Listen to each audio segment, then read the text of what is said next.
Hi, my name's Eric Anslow, and welcome to another edition of What Matters Most. Today we're coming to you from the Unity Spiritual Center in Asbury, New Jersey. Not Asbury Park, which is down the shore, but here in Warren County, Asbury, New Jersey. Here at Unity Spiritual Center, people come together to grow their lives and to make the world a better place through spiritual social action. And we're going to be talking with Phil SHIVA Jones, who is a rock, blues, jazz musician who uses sound as a form of healing and meditation. Now this is a didgeridoo. Many of you will recognize it as the instrument of the indigenous peoples, the Aboriginals of Australia. Phil parallels the didgeridoo, which he refers to as a non-denominational meditation accelerator. He parallels this with Eastern philosophy, New Thought, and Aboriginal traditions. He is an accomplished musician. He is the lead singer and songwriter from the renowned British band Quintessence. And get this, he's the only artist to have performed at the original Glastonbury Music Festival in 1970, then in 71, and also at Glastonbury 40 years later in front of 200,000 people. And then in 2011, he performed at the Byron Bay Blues Festival in the wonderful area of Byron Bay, Australia, in front of 100,000 people. So let's go say hi to Phil. As I said, Phil is an accomplished musician and an engaging interfaith minister, and he travels around speaking at churches, spiritual fellowships, well-being centers, yoga studios across the United States. And he was a regular presenter at Deepak Chopra's Center for Well-Being. He's been on countless TV and radio shows around the world. And he's also featured on the IMAX and DVD of Sydney, The Story of a City. Yeah. I've got some stories from Sydney too, but that's for another show and another channel. Anyway, good day, Phil. G'day, Welcome. mate. How you going? Good. How you going? All right, mate. All right. Yeah. Good to see you. Yeah, let's just jump right into it. Now, describe your spiritual journey from like rock, jazz, and blues to the healing sounds of music and whatnot. You know, I think it's always been there. It's just become more focused and more pronounced these days. I don't hold back at all. In the rock world, it came through, but not as direct as it was today at the church service. I'm in a church, a little different to a rock audience, but I always put the themes of spiritual upliftment, the evolution of human consciousness in my music, always, whether it was in rock, east, west, jazz, rock, fusion, whatever. I always put it in there. So we go right back to the early days with this kind of music. Early days meaning, around the time of the Beatles in London, around 68, and looking at it probably as objectively as I can. There were two people that were really forging ahead with this kind of spiritual thrust in rock music. One was George Harrison, and the other one was me and my band Quintessence. Right, because the Beatles, they had the Maharishi, right? That's right. And I think George really went out there as far as he could within the confines of being a commercial artist. For me, I didn't have that. Not a great thing for a musician to say, but I didn't care whether we sold 1 billion records. Gotcha. For me, it was getting the message out. So I think we took it a little further than George, although George's message was great because it went out to a lot of people. Our thing was pretty focused on spirituality, and if you loved the band, you were a fanatical fan. If it challenged your values, you go, oh my God, this is not an act, this is serious. Did Quintessence actually go to India or make any kind of pilgrimage to an Eastern? Did not, but our music was played there a lot. Oh, wow. Yeah. Wow, that's an honor. Yeah, we toured England and Europe extensively for years. Yeah, so we're still very well known. I had some fans who've become good friends now call me up, and they love the band, and they just said, would you come back for a tour? And I said, yeah, if the funding's there, I'll do it. Yeah. I got a call a few days later, and they said, we got the funding, come on over. So we got a tour for next year. Fantastic. For Quintessence. It won't be the same lineup, but it'll be a great band, and it'll be me in the front. And you guys, correct me if I'm wrong, you guys sold out the Royal Albert Hall twice? Actually, we played there 3 times. Twice with Creedence Clearwater, who apparently requested to double bill with us. So we opened up for them. And then a year later, we did a solo concert and sold that one out. That was Christmas Eve, 71. Wow. Okay, so let's get back to your workshops. Sure. How do you incorporate this Eastern philosophy, these Aboriginal traditions, and this new thought? How does that all come together, or is there some sort of through line in all of it that kind of brings it together? Well said. They kind of parallel each other, that there's an underlying truth with all philosophies, spiritual paths / religions. And the problem with humanity is that we seem to divide rather than combine and see the truth in all of them. So what we do is, if you don't pray the way I do or worship the way I do, then I'm not your friend, and you're probably going to go to hell. And if you don't go to hell, I'll send you there. So what I've found with this instrument is that it's non-denominational, has no sticker on it. It is purely an accelerator into that deeper state of cosmic conscious connection, which point you can connect with your concept of the divine. So on the basis of that, I can take it pretty much anywhere, because there is no real religious sticker on the thing. So let's say I went to a different denomination. I could relate to them in the way that they would understand me and show them this thing. I say, look, this is an accelerator to go deeper into your specific kind of prayer or meditation. And they get it. They go, oh, okay. He's not coming here preaching about some other religion or path. No, I'm not. And then I'll say things like I said at church today that will connect with them, because the underlying truths of all religions are the same. And did you learn the Didge from the Aboriginals? Yeah. And what was that like? That was great. I mean, he kept it really simple. I said at I think it was at church, you may not have heard it. I said, I want to learn this intuitively. I don't want to be the best technician. I don't really care. I'm already a musician for years. This I see as being something for my private work spiritually. And he said, intuitively, take it home and breathe spirit through it. And that was it. And I thought, well, hey, wait a minute, what about the rest of it? When do I get the Deepak Chopra Wayne Dyer course? I come back and I get a certificate saying I'm a pretty cool guy. He said, no, just breathe spirit through it. So at church today, we went over that analogy of what is spirit. And I always say at the end of my workshops, if you get this, what I'm saying now, you've got it all. That breath, spirit, and consciousness are all one. Breath, spirit, and consciousness are all one. So as I breathe in and out, I'm breathing in the consciousness of the Holy Spirit. Spirit, from the Greek, is breath. So the ancients knew when they said Holy Spirit, they meant holy breath. They understood that the consciousness in the microcosm is the same as the consciousness in the macrocosm. What exists in the microcosm is in the macrocosm. And the breath is the bridge between the two. Fantastic. So when you play this thing, you got to breathe. Right. So you have no choice. So then, what exactly is the Didgeridoo? I mean, these obviously, who makes these? These are made by my wife. Your wife makes these. Yeah, they're handmade. She puts about 5 hours into each one. It's made of a very light poly resin that we order especially for them. And they're very easy to play. It's a gentle breath on these particular ones. And it's a great place to start. At a very low price, you can learn how to play it. If you catch the bug that you just got to have one from Australia, then you already know how to play it, and you can get one. Instead of going in at the high end and paying a lot of money, and then you don't play it. So can we hear what it sounds like, and then I'll give mine a little whirl here. Oh, yes, and then we can play together. Oh, okay, well that's a great idea. Yeah, because I want you to explain. I've had a little experience with the Didge myself, and indeed, one that I find the most difficult thing, which I guess I just from listening to you speak, it's really. You don't want to focus on that so much. Is the circular breathing, which I that's where I get tripped up. But okay, so you want me to play for a minute? Yeah. Let's hear the way it really should sound, and then I'll jump in there too.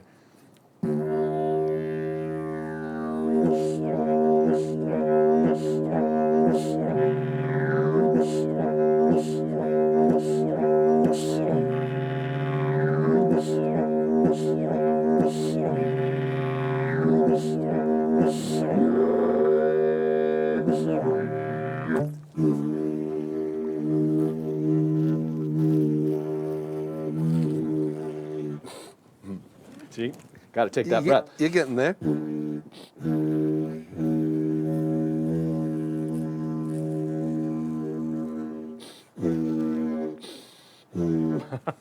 Well done. Oh, thank you. You're well on the way. So can you explain how the twang, which are the harmonics, how that works as well? There are different ways of teaching that. Some people, they like to suck their cheeks in and out like they're sucking on a lemon. I prefer to use the tongue because it creates more of a slower harmonic resonance. And the harmonics on that level emulate the tambura, which is that drone instrument in India. Yeah. And I find that very meditative. So for me, the instrument is more of a meditative tool rather than a jamming tool. In no way to diminish jamming on it, it's just two sides of the coin. And I've seen demonstrations with the Aboriginals. They also use it to tell stories, correct? They do. Like storytelling and. I thought I heard a mosquito in my ear. Oh, you did? That's why I'm looking around. I was like, unless somebody was singing. No. Maybe I'm hearing voices from the ethers. I don't know. That was weird. Yeah, I mean, there's a whole lot of aspects of the instrument. Aboriginal storytelling with it, jamming, creating your own storytelling through it. To me, it's an instrument of pure self-expression. It is basically one note, and what you do with it, from my perspective, is your personal self-expression. So I prefer, when I teach it, not to teach the exact way the Aboriginal play it. I want you to learn your own style, create your own feeling with it, and take off from there. And then incorporate a bit from Australia, a bit from folks from there, and just keep enhancing your own style. It doesn't always have to be played the same way. Gotcha. Doesn't. And this is, again, how you mix it up. Can you show us an example of the twang and then? Sure. The twang is the movement of the tongue. So as I move the tongue up and down, you get the twangy sound.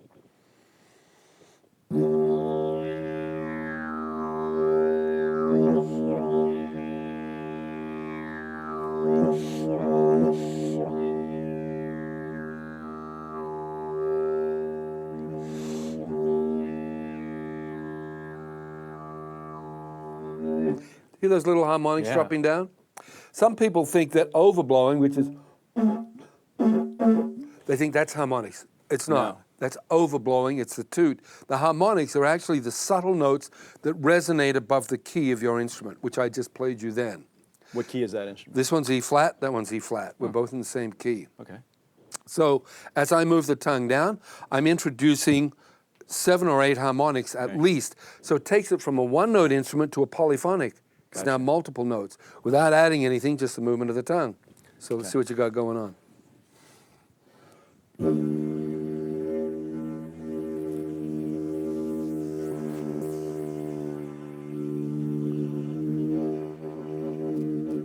Nice. Really? Did it move? Was there twanging happening? A bit of a twang there, yeah.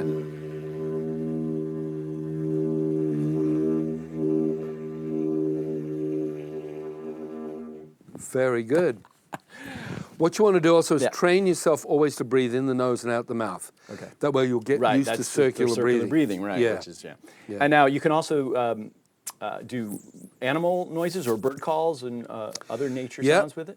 My workshops, we teach some very basic ones. The bush dove is this.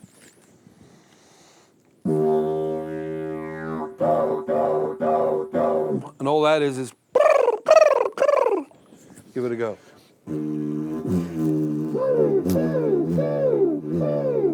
Yeah. Wait, one more time.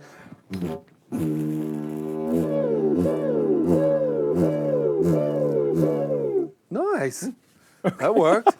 Okay. You do a dog bark like a. Okay. It's not like a dog dying, but. We could do a little kookaburra thing, which would be.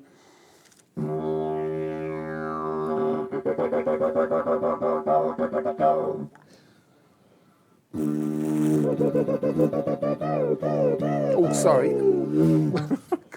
He's brilliant. Look at that. He's brilliant, this fella. I'm going on tour. You and me. Forget the macho man. We'll open up for the. For those guys. They're the village guys. Yeah. Why not? I know. So now tell me, how do you actually utilize the didgeridoo in your healing sessions? I told you there was a mosquito. There is. Look at that. Look at that. Get it, get it. Blast it. Okay, in the healing session? Yes. My sessions are spiritual guidance, counseling, shamanic journeying. People would come to me and they might say, I just can't get to the next level of my journey. I feel like we've got something blocked in here in my heart. And we look at, we identify that through counseling, journeying, find out what it is. And then we look at ways to self-empower them to release whatever it is, heal, integrate, whatever words you want to use, what's blocking them in their heart or wherever it is. With the didgeridoo? Well, that comes, Okay. for them privately, yes, on their own. I encourage them to use it to get clear and centered and then work their program. When they're with me, at the end of the session, that's when I move it around them to lock the information that we've gathered on a cellular level so that they leave feeling empowered to do this.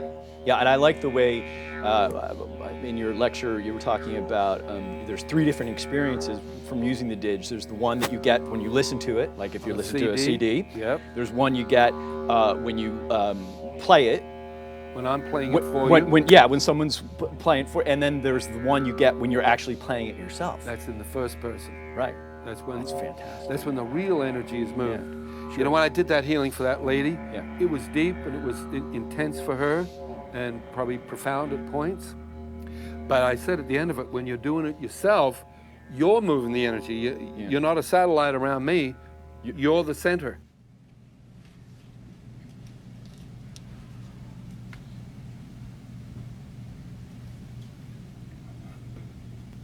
So how you doing? Wow. That was pretty cool. Am I glowing?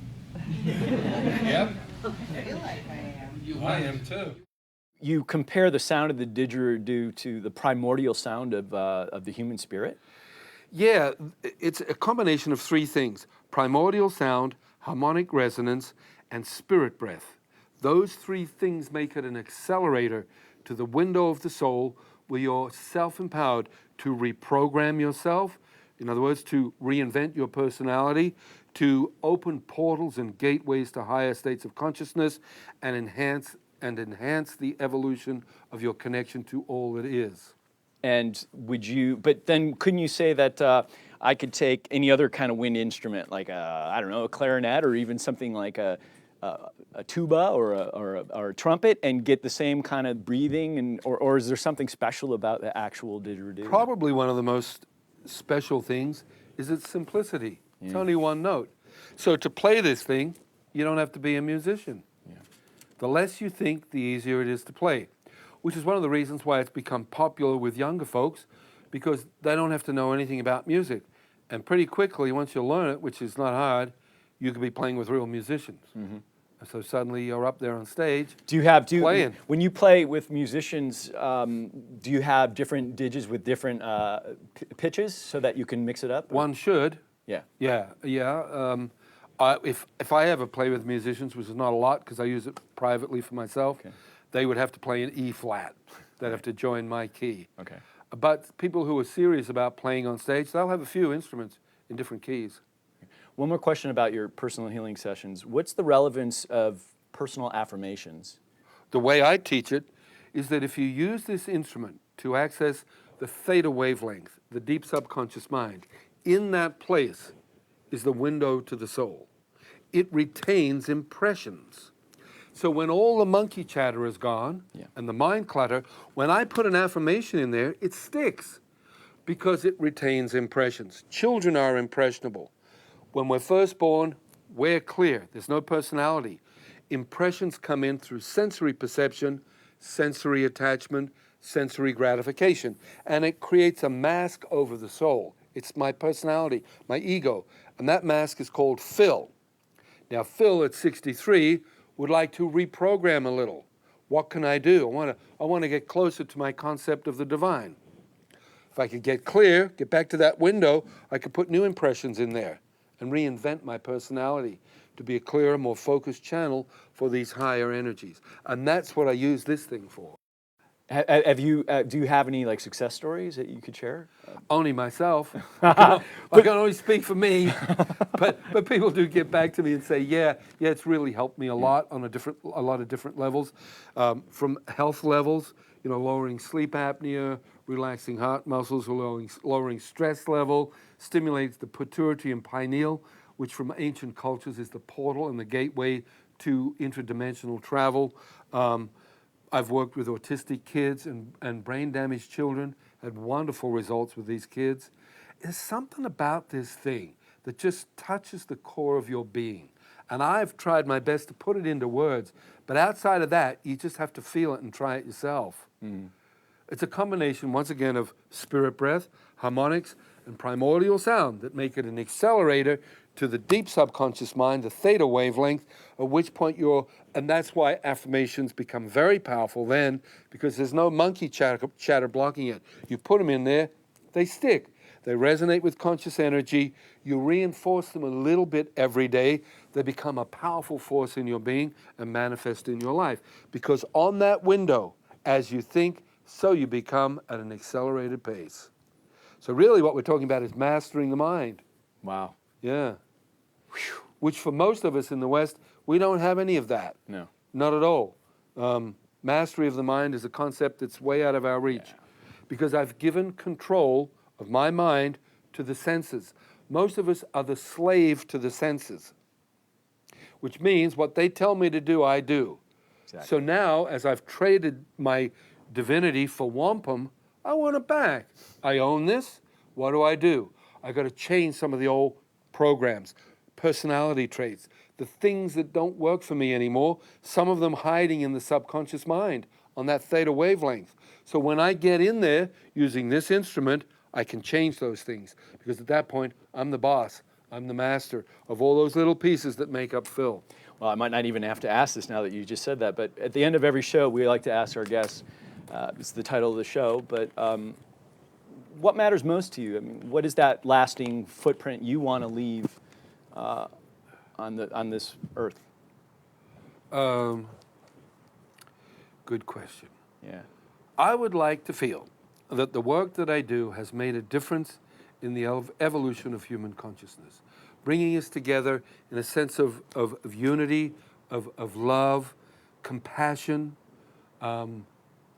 understanding of our fellow man. I would like to feel that my work had something to do with bringing humanity together, getting rid of the divisions that create conflict. I would like us to understand that materialism isn't the be-all and end-all of everything, that attachment to materialism leads to all the problems on this planet. Ultimately, there is enough for everybody, but it's when the minority take it all, then the rest of us feel like there isn't enough. Here's what came to me in meditation. I said at church today, attachment is the root of all human sorrow. And I think it's something like this. Attachment leads to fear. Means I don't want you to know, I don't want you to have my stuff. I'm afraid that you're going to take my stuff. So attachment leads to fear. Fear leads to control. I'm going to control you because I don't want you to know I'm afraid, because I want you to think I'm a tough guy, because I'm taking your stuff, because I'm attached to it. And control leads to conflict. Okay. So here we have it. Attachment leads to fear. Fear leads to control, and control leads to conflict. I would like to think I had something to do with the resolution of that syndrome that humanity has been plagued with for thousands of years. Right, and with one of these, when somebody's trying to be the master of you, you actually have a weapon too.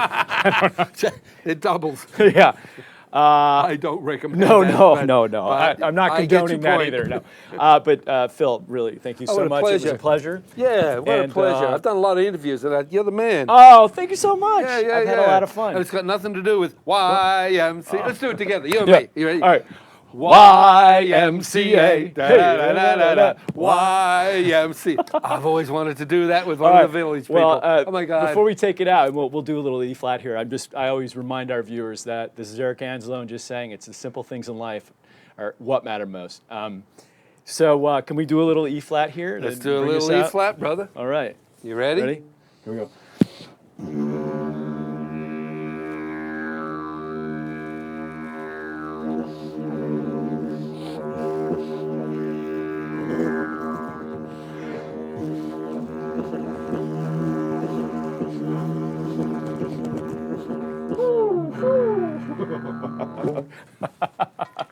Good It was job.